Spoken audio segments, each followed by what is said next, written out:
La rentrée solennelle des cours et tribunaux que je préside avec un plaisir renouvelé a choisi comme thème cette année le contrôle juridictionnel des finances publiques, facteur de bonne gouvernance. Ce thème illustre l'ambition de l'État dans la dynamique du Malikoura et rappelle son rôle essentiel de charpente. De par sa vocation, l'État est investi de la mission de sauvegarde et de la satisfaction des besoins essentiels des citoyens et de garantir la continuité de ces processus. Pour assurer ses fonctions régaliennes, l'État a besoin de ressources financières adéquates mobilisées à travers une contribution commune des citoyens et l'exercice d'activités pourvoyeuses de ressources. Notre pays, pour renforcer son dispositif de contrôle et de reddition des comptes, a soumis toutes les opérations relatives aux recettes, aux dépenses et au financement des budgets des administrations publiques à un contrôle méthodique, qu'il soit parlementaire, administratif ou juridictionnel. C'est donc dire que le choix du thème de cette rentrée judiciaire 2025-2026 n'est nullement fortuit, bien au contraire. Il revêt une importance capitale à un moment où notre nation fait face à de nombreux défis existentiels dans un environnement national et international marqué par des tensions croissantes.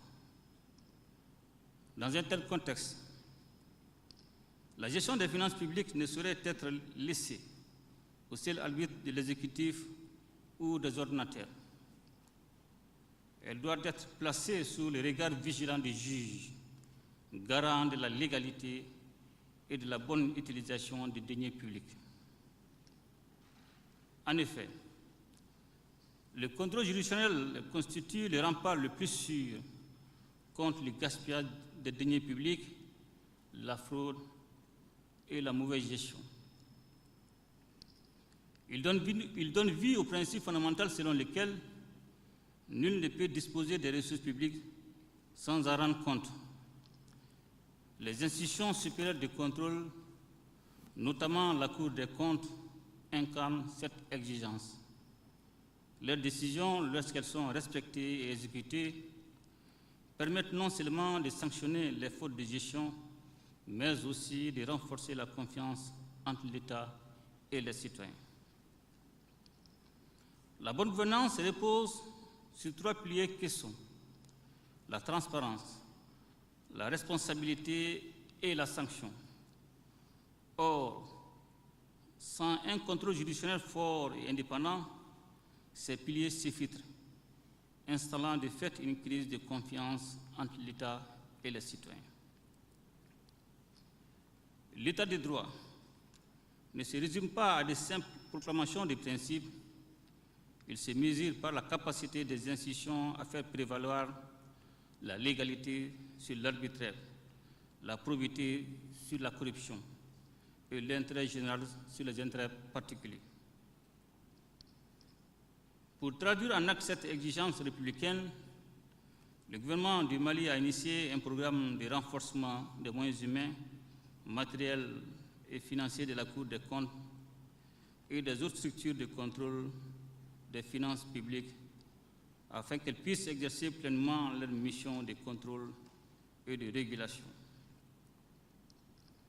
Plus que de simples formalités, les missions de vérification doivent être de véritables opérations de contrôle qui soient à la fois rigoureuses et constructives. Un contrôle qui sanctionne les fautes, certes, mais qui outille aussi les gestionnaires publics vers plus de performance et d'efficacité dans les dépenses publiques. Les réformes entreprises dans le cadre de la gouvernance publique doivent avoir pour socle la modernisation du contrôle juridictionnel. Cela passe par la dématérialisation des procédures, la formation continue des magistrats financiers, la spécialisation accrue des chambres de contrôle, mais aussi par une meilleure articulation entre la Cour des comptes, les inspections internes et le Parlement. La justice financière doit, au nombre de défis à relever, promouvoir son accessibilité et sa compréhension par les citoyens à travers la publication régulière des rapports, la diffusion de ses décisions. Distingués invités, Mesdames et Messieurs, le gouvernement de la transition a ouvert de vastes et multiples chantiers pour assurer le développement harmonieux de notre pays et dont la réussite nécessite une saine gestion des finances publiques.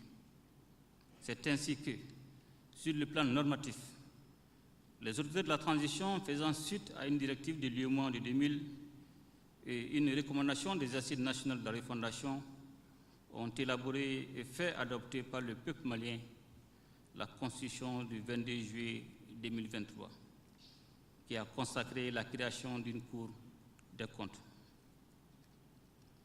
La pose de la première pierre du bâtiment destiné à abriter la future Cour des comptes, le 19 décembre 2024, est financée sur le budget national, témoin de la volonté du pays de promouvoir une gestion saine et transparente des ressources publiques. Ce siège offrira un cadre de travail moderne aux juges financiers et renforcera la justice des comptes, outil essentiel de la bonne gouvernance et de la lutte contre la délinquance économique et financière. Il convient de saluer la détermination du gouvernement et des acteurs engagés dans la réalisation de ces projets. Distingués invités, Mesdames et Messieurs, la transparence et la responsabilité ne sauraient être de simples slogans. Ce sont des exigences républicaines et morales. C'est ensemble que les pouvoirs publics, les institutions de contrôle, la société civile et les citoyens pourront relever ces défis. En plaçant le contrôle juridictionnel des finances publiques au cœur de la bonne gouvernance, notre justice contribue à renforcer la confiance du peuple dans ses institutions et à consolider les fondations d'un pays prospère.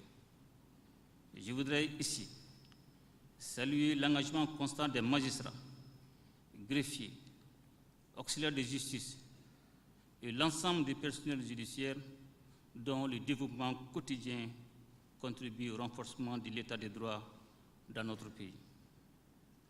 De même, je tiens à féliciter les différents intervenants, à savoir Monsieur le Président de la Cour suprême, le rapporteur du thème de la rentrée, le procureur général et le bâtonnier de l'ordre des avocats pour la qualité de leurs interventions. Je ne saurais terminer sans rendre un vibrant hommage à la résilience et au courage du peuple malien face à la barbarie humaine imposée à notre pays par un terrorisme agonisant. Sur ce, Mesdames et Messieurs les membres de la famille judiciaire, je vous souhaite une excellente année de travail et de réussite dans l'exercice de vos activités professionnelles quotidiennes. Je déclare ouverte l'année judiciaire 2025-2026